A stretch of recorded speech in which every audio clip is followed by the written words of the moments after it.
Operation सिंदूर की सफलता से पूरे देश में उत्साह का माहौल है। धौलपुर के पूर्व सैनिकों ने इस पर अपनी प्रतिक्रिया दी है। उनका कहना है कि पाकिस्तान भारत से 15 दिन भी युद्ध नहीं लड़ सकता। पूर्व सैनिकों का मानना है कि अब अधिकृत कश्मीर को वापस लेने का समय आ गया है। उन्होंने कहा कि अगर वापस लेने का समय आ गया है, उन्होंने कहा कि अगर भारतीय सेना उन्हें बुलाएगी तो वे तुरंत सेवा के लिए तैयार हैं। उनके अनुसार भारतीय सेना हर क्षेत्र में पाकिस्तान से आगे है। पाकिस्तान के पास सैनिक नहीं, आतंकी हैं और वह आतंकियों के सहारे अन्य देशों से युद्ध लड़ता रहा है। पूर्व सैनिक सज्जन शर्मा और सूरजपाल ने 1965 और 1971 के युद्ध का जिक्र किया। उन्होंने बताया कि इन युद्धों में पाकिस्तान की सेना ने भारत के सामने समर्पण किया था। उनमें आज भी देश सेवा का जज्बा कायम है। पूर्व सैनिकों ने कहा कि पुलवामा हमले के बाद से वे ऐसी कार्रवाई की प्रतीक्षा कर रहे थे। पहलगाम हमले का भारतीय सेना ने जो जवाब दिया,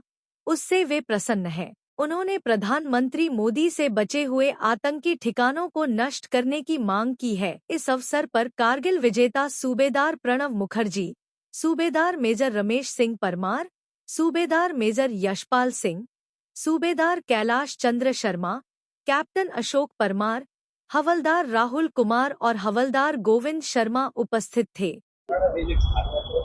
आज के टाइम पर जो इंडियन गवर्नमेंट ने अभी जो कार्रवाई करी है पुलवामा हमले के, उसमें जो उन्होंने मिलिटेंटों ने एक बिना हथियार वाले कायरतापूर्ण जो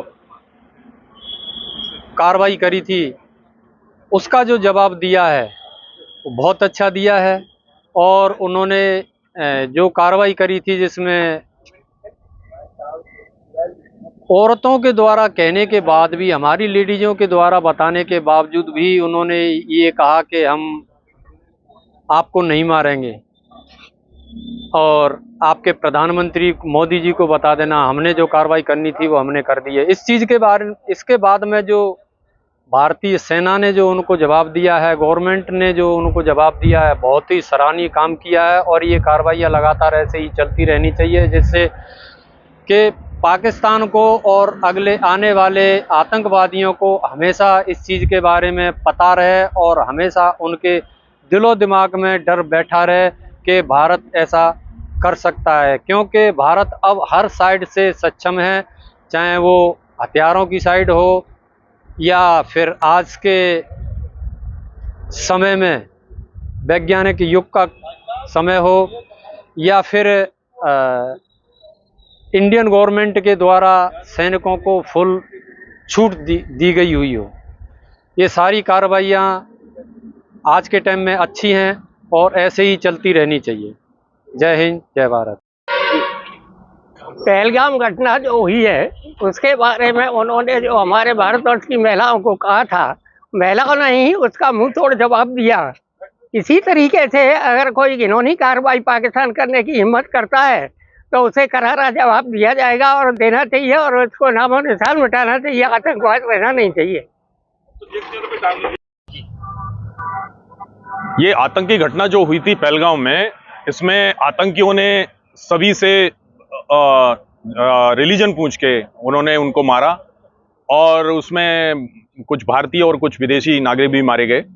लेकिन सबसे बड़ी बात जो एक घटना जो दुखद थी कि जिसमें एक महिला कहती है कि जब आपने मेरे पति को मार दिया है तो आप मुझे भी मार दें। तो उन्होंने कहा हम तुम्हें नहीं मारेंगे, तुम बता देना जाके अपने प्राइम मिनिस्टर मोदी को कि हमने अपना काम कर दिया।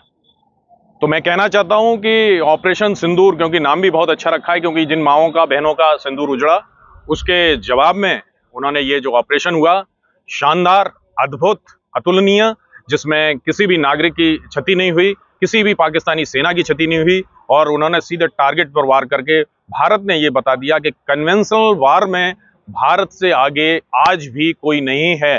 टेक्नोलॉजी कितनी भी आगे आ जाए, टेक्नोलॉजी को साथ में लेते हुए भारत ने जो कन्वेंशनल वार लड़ा है और ये युद्ध लड़ा है, ये अद्भुत है। हमारे भारतीय सेना के अधिकारियों का, जूनियर कमीशन अधिकारियों का, हमारे नॉन कमीशन अधिकारियों का और हमारे जवानों का ये बहुत बड़ा अद्भुत कार्य है, जिसके लिए लंबे समय तक पाकिस्तान याद रखेगा और इस दर्द को सहराता रहेगा कि कभी भी माँ का, बहनों का सिंदूर नहीं उजाड़ना चाहिए, निर्दोषों की हत्या नहीं करनी चाहिए। जय हिंद, जय भारत।